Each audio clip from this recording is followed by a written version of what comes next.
Hello, my name is Shelby and I'm going to talk to you today about packaging and graphic communications. First, I'm going to discuss the basics of packaging, then I will go over the different packaging materials, basic footprint for the packaging size, the location that these packages can be displayed in the store, how to dispose of the package, and then the visuals of the package, including the shelf appearance and mobile interaction using augmented reality, near-field communication, and QR codes. Then I will recap at the end. So, what is packaging? Packaging is something that will always be needed in the world. Every product needs a package to protect it throughout its distribution life cycle until it reaches the consumer, whether primary, secondary, or tertiary packaging. I will explain these in more detail later. All of these packages, primary, secondary, and tertiary, need to have information that tells the consumer and manufacturer what the product is inside the package. For instance, the information could be warning labels and/or shipping information, nutrition information, the contents, which include generic name and brand name, and any important dates. If the product is missing the package and its information, then it cannot arrive to the consumer in good condition, if at all. Manufacturers ensure that a product is delivered to the consumer in good condition by its packaging and information provided. So here are the main types of materials used. There's paperboard, corrugated board, wood, glass, metal, and plastic. Using these materials, you can create the primary, secondary, and tertiary packaging for a product. The packaging that comes into direct contact with the product is considered primary packaging. So in the Diet Pepsi can example, this would be the aluminum can. Secondary packaging is used to hold one or more primary packages together. The secondary packaging for the Diet Pepsi would be a paperboard carton that holds 12 aluminum cans. Then, the secondary packages are combined and usually placed on a pallet, which is considered tertiary packaging for transportation. The paperboard cartons containing the 12 Pepsi cans would then be stacked on a pallet and wrapped with stretch wrap to prevent them from moving during transit. Some required information on the packages would be nutritional information, like the one on the Diet Pepsi can, the brand name, which would be Diet Pepsi, and the generic name is no calorie carbonated soft drink, and the best by date for Diet Pepsi example would be April 13th, 2019. For other packages, it might say expiration date or sell-by date. Finally, there needs to be warning or safety information located on the packages. The shipping box usually has symbols that inform the people that interact with it how to handle the package properly. So, handle with care, this way up, fragile, and keep dry are a few examples. When an engineer is designing the package for a product, they will need to keep some things into consideration. Will the product be hanging on a peg or standing on a shelf? Or is it capable to do both, depending on the store? How wide or how tall does it need to be to fit in its designated space? So, in this first picture, you can see that the package was not designed to fit in that same space because it is overlapping the product on the right. And it looks to be that it's standing on the peg, so it's interfering with that. So packaging is not just about what contains, informs, and protects the product. It is also how it is displayed in the store. Packages can be displayed down an aisle, on a shelf, or hanging on a peg. There's also a possibility to get more attention if it's displayed on an end cap, like on the left picture for the Milwaukee tool and the DeWalt tools. Or some companies may even design a floor stand to display at the end of an aisle to bring even more attention to the product, like the image on the right. Once the product has been purchased and opened, what the consumer does with the package depends on the type of material. A consumer must determine if the material is recyclable, reusable, recoverable, or even biodegradable. PepsiCo is working towards designing their packaging to be 100% recoverable or recyclable by 2025 to assist in proper disposal. They are also working on a recycling program that works with schools and local communities to raise awareness of recycling. With this, they implemented a How to Recycle logo to have a recognizable logo with instructions on how to recycle the specific package. This example from howtorecycle.info points out what each of the parts of the label means. For example, the top part that says rinse before recycling is how to repair the material for recycling. And then on the right, you will also see the website located on the label. The big image is the how to recycle, whether it is recyclable, whether it's not recyclable, or if you need to check locally because it's not always recycled in all communities. And then you have your material type below that, paper, plastic, or plastic. And then below that, you have your recyclable parts. So the paper box, your plastic wrap, and your plastic tray. So the How to Recycle logo would be located on the package as marketing space where the company provides the necessary information to inform the consumer. The marketing space of the packaging, which is the outside, could also include a picture if the product's not visible. And the more marketing space a package has for the product, the more information or images can be displayed to attract the consumer. A better shelf appearance not only attracts the consumer to the product, but also turns their attention away from the competitor's product. On top of the amount of marketing space, shelf appearance can also be increased by using these decorative elements. You have foil stamping, embossing, and UV coating. Nasco created a blister package, which is paperboard and plastic packaging, called Stretch Pack, where a medicine bottle is visible but still contained within a secondary package. The Stretch Pack helps the product to gain better shelf appearance with the possibility of adding decorative elements such as UV coating.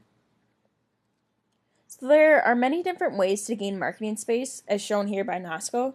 You can have the product displayed in different spots on the board. Just make sure that it does not hang in a different direction and it's skewed. And you can have multiple within your package. So these decorative elements are not the only visual elements that capture the consumer's attention. Mobile devices have also captured the attention of consumers. Recent research by Pew Research Center revealed that 92% of U.S. consumers age 18 to 29 own a smartphone, as well as 88% of 30 to 49-year-olds. The large number of mobile phones in the hands of the consumers opens up various mobile marketing strategies that companies can use to their advantage, such as augmented reality, near-field communication, and QR codes. So one way companies try to attract consumers is by making the package interactive. The use of augmented reality is an upcoming trend using mobile devices. It is a marketing strategy where the consumer uses an application on a mobile device to view digital content that is overlaid on the real world. So the main three applications that are introduced to the graphic communication classes are Blipbar, Layer, and Aurasma. Although AR adds another feature to the packaging, it is useless unless the consumer knows that the AR piece is available. Companies need to make sure they promote the piece and the application used to make it a successful marketing tool. They can also be tracked by the company to see how often it has been scanned and compare it to purchases to see if it was an influencing factor. So here's an example of AR that Heinz created for their ketchup bottle.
pieces are not the only tool that companies use to interact with the consumer using mobile phones. Near-field communication tags can be implemented to interpret data from and transfer to another tag or device. However, NFC tags do not require an application to view the marketing piece. The consumer can simply hold their mobile device to their tag, which is usually adhered to the back of a label and signified by some kind of graphic, and the marketing piece will display on their device. These NFC tags also have the capability to track how effective the marketing piece is. Just like the AR pieces, companies can view statistics on when the tag is scanned. So here's an example of NFC used in advertising. Samsung needed a way to promote the NFC sharing features of its Galaxy smartphones. So we created one by rewarding Samsung Galaxy owners with a new mobile experience that revolutionized out-of-home advertising forever. First, we brought posters to life by embedding them with NFC technology. Then we put them in malls, airports, college campuses, cinemas, and other high-traffic areas in key markets around the country. When Samsung Galaxy owners held their phones to the posters, they were rewarded with free music or ebooks instantly downloaded to their smartphone. These weren't just posters. They became an entirely new content distribution service for mobile devices on the go.